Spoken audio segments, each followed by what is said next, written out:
Сосновкада эркек кызганычтан улам мурдагы аялын өлтүрүп, денесин дарыянын жанына көмүп салган. Сосновкада милиция кызматкерлери 5 жыл мурун өлтүрүлгөн аялдын сөөгүн табышты. БЗ аттуу 34 жаштагы аял 2020-жылдын август айында дайынсыз жоголгон делип изделип жаткан. Ал Кара Балта шаарындагы үйүнөн чыгып кеткен бойдон кайтып келген эмес.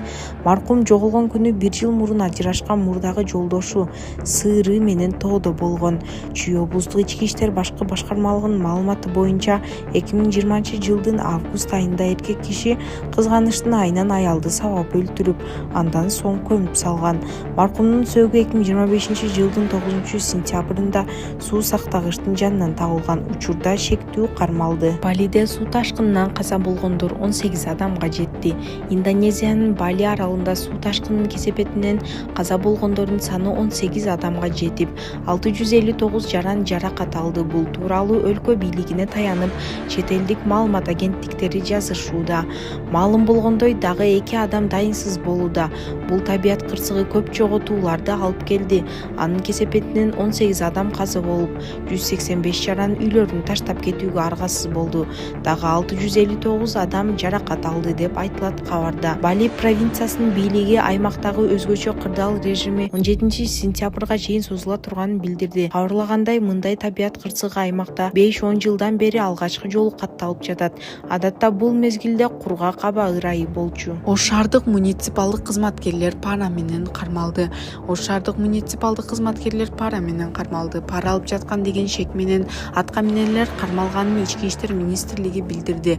Маалыматка ылайык, буга чейин үстүбүздөгү жылдын 4-сентябрь күнү милиция бөлүмүндө Ош шаарынын тургуну А уулу К аттуу жаран арыз менен кайрылган. Анда Ош шаарынын суу чарпа муниципалдык башкармалыгынын кызматкерлери 2022-жылдын бүгүнкү күнгө чейин Ош шаарында жайгашкан 4 даана автоунаа жуучу жайлардын иштетилген суусуна негизги төлөмдөн сырткары ар биринен айына мыйзамсыз 5000 сомдон алып жүрүшкөндүгүн билдирген.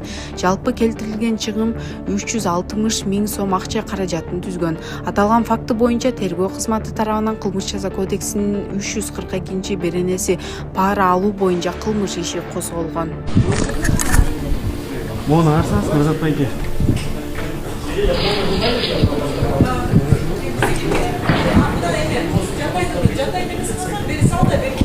Азыр запись кылып атат. Бишкекте жер титирөөнүн учуру видеого түшүп калган.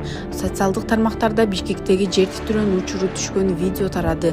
Кадрлардан көрүнгөндөй, байкоо камерасы силкинүүнүн күчүн каттап алган. Эске салсак, бүгүн 12-сентябрда саат 13:57 күчү 4,3 балга жеткен жер титирөө катталган. Эпицентри 5 күнгөй айылынын 1-чакырым аралыкта болуп, жер титирөө Бишкекте жана Казакстан аймагында да сезилди. Жабыркагандар жана кыйроолор тууралуу маалымат азырынча жок. Атамбаевдин Кой таштагы үйүнүн ордуна карылар үйү жана бала бакча курулат. Кой ташта Атамбаевдин үйү турган жерге карылар үйү менен бала бакча курулат.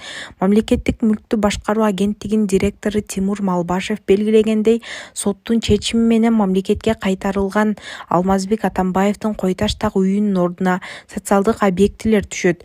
Жер тилкесинде заманбап шарттагы карылар үйү уюштурулуп, Ысык Ата жана Бишкектеги карылар үйлөрүнүн жашоочулары ошол жакка көчүрүлөт. Калган жарымына 500 орундуу балдар бакчасы курулуп, Кой таш, Арашан, Ташмойнок, Татыр, Прохладная жана жакын айылдардын балдарына кызмат көрсөтөт.